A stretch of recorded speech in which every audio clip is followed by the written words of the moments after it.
Welcome back everyone. This is my 2011 Nissan Navara, which you won't have seen on the channel yet because it's been broken since last year. We were driving back from the Lake District and basically we lost all power and then loads of smoke out of the back and that was it, it died. So in trying to work out what was going wrong, we tried to run it on easy start and it runs on easy start. It went absolutely fine. Obviously it rattles because it's not got diesel, but it runs. So we thought, oh, okay, maybe it's fuel pump. Cracked off the fuel lines and I was only getting fuel to 2 of the lines. So like, okay, fuel pump. Fit a new fuel pump to it, still wouldn't run. Checked some other stuff, still wouldn't run. So I've given up and it's now down here at Hugenwerk because Connor is such a nice guy. Since then, Connor has basically given the entire fuel system a once over. He's even had the fuel tank out, checking the carriers, all of that stuff. And it still doesn't work. It wants to run, but it won't sustain running. When we took the car apart to do the fuel pump, it's a mechanical changeroom one on this, we noticed that the timing chain was loose. At the time, we were like, it's still in time, it runs on easy start, it can't be out of time, it can't be the chain. Didn't think anything of it. Bought a new chain, fitted that as we did the fuel pump, didn't think anything more of it. And now we're out of options, so I think the timing chain's probably slipped. And potentially bent something. So the plan today is pull the head off and we're either going to rule the head out as a problem or we're going to confirm that it's the head. Connor has compression tested this and it seems all fine above board and all that sort of stuff, but apparently these engines can show good compression even with bent valves. So this is we're just going to have to bite the bullet, take the head off, see what's going on. It's on 133,000 miles, so that might affect it, might not, but yeah, we're going to pull the head off and we'll see if there's an issue.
So, as you can see, the head is now off.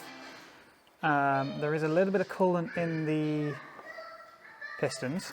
That's normal for taking the head off. Yeah, It was you were looking at the head gasket itself, and it looks like it might have actually gone or started going. But there was coolant in the exhaust manifold when we removed it. So. Yeah, so it might well be that there's something else going on. There might be multiple problems here. But obviously, it's really. Obviously, the intake is. It's a diesel intake, so. There goes the thing, so that's fine. Yeah. That doesn't matter. Well, we're sending it off anyway, so. There's nothing major. super obvious, is there? No, I don't know that's had any valve contact. But I think maybe the head gasket went, I don't know. I said there was a lot of coolant in the exhaust manifold when we pulled it off. It went all over the floor.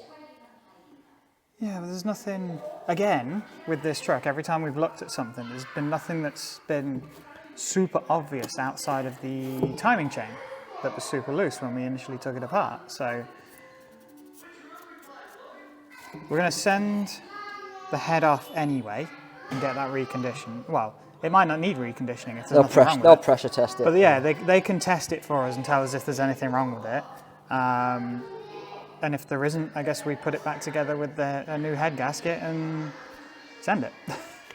I can't think what else there would be.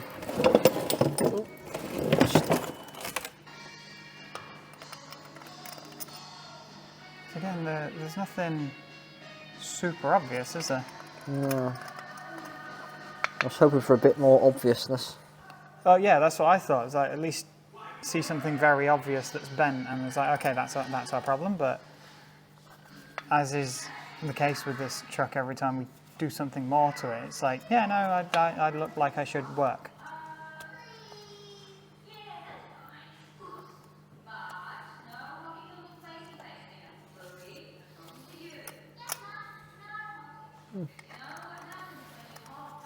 There was some scoring on the valves, but nothing of too.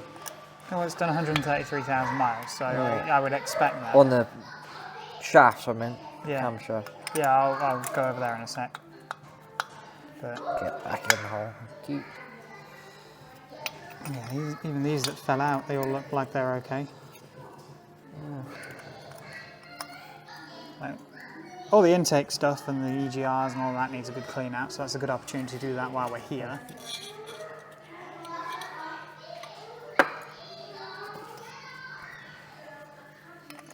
Yeah. We'll have to figure out which ones these actually go back in when we put it back together. Yeah. Let's put it back for now.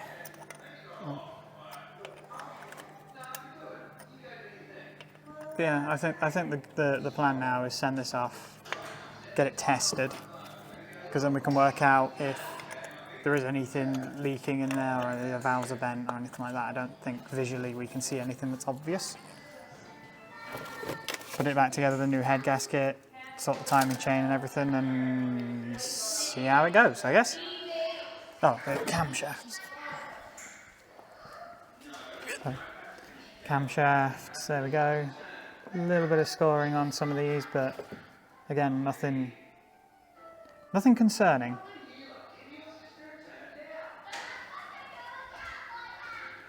Yeah, it's kind of weird. Everything that we've looked at on this has been, there's nothing concerning other than that head gasket, I guess, and the timing chain when we first took that out.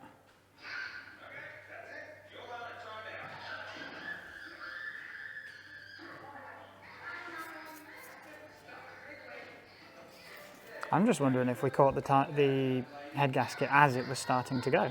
Maybe. Because I've never had any like white smoke out of the back of it.